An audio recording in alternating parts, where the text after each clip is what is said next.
So one of the things that has helped me be successful over the longer term is actively managing where my stops are going to be. So let's say that this right here was my first entry point, and right down here, that's where I placed my stop. And if you notice this chart over here, you see how price was running up over here, then it started to move sideways, and then it broke out. I like to play those ranges, and I'll play the trend continuation. So for me, my stop loss would be down here. And not only that, you also notice this pink line, that moving average. I also like to have moving averages supporting price structure because it gives another set of eyeballs on that layer. It gives more people that are looking at that particular layer. It gives more reasons for it to hold. Like if you're building a floor, right? Like what would you just want one layer of plywood to be there, or would you start to stack multiple layers of floor so that way you could stand and you're not going to fall right through the floor, right? Like it kind of makes sense. So the more layers, the more things that you could have supporting, and even if you were able to say draw a trend line like that, oh, that actually worked out not too bad. Oh, that's a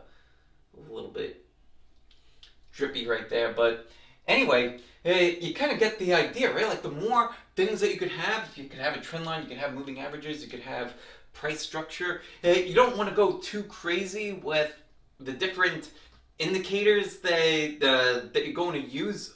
Have the ones that you are going to use and then stick to those. But if you have 2, 3, 4 and they're lining up, then that makes for a great support level.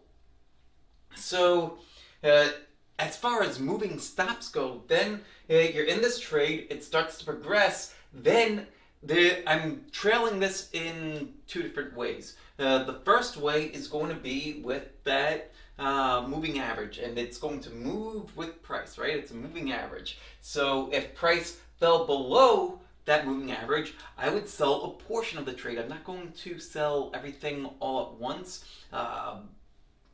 Regardless, like the only time that I'm ever selling the entire trade all at once is if it falls below the original stop loss. That's the only time that I would exit an entire position. But let's say price moves up, falls below the moving average. Okay, fine, I'll exit a portion of it. That's pre-planned.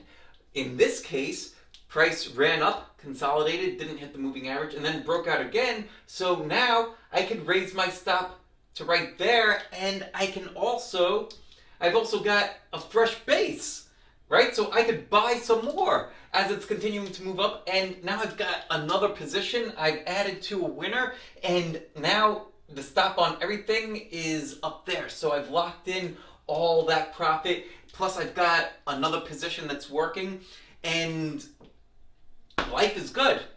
So do I move my stop up? Yes, I do move my stop up. And do I have multiple ways of moving my stop up? Yes. We've got the moving average. We've got this, which I call a backstop, where price runs up, consolidates, and then moves up again. Because if price, let's say price came back down, right? Like it broke out, ran, and then all of a sudden it breaks down, it should not come back below support because it built a floor right there, and now it's falling through that floor.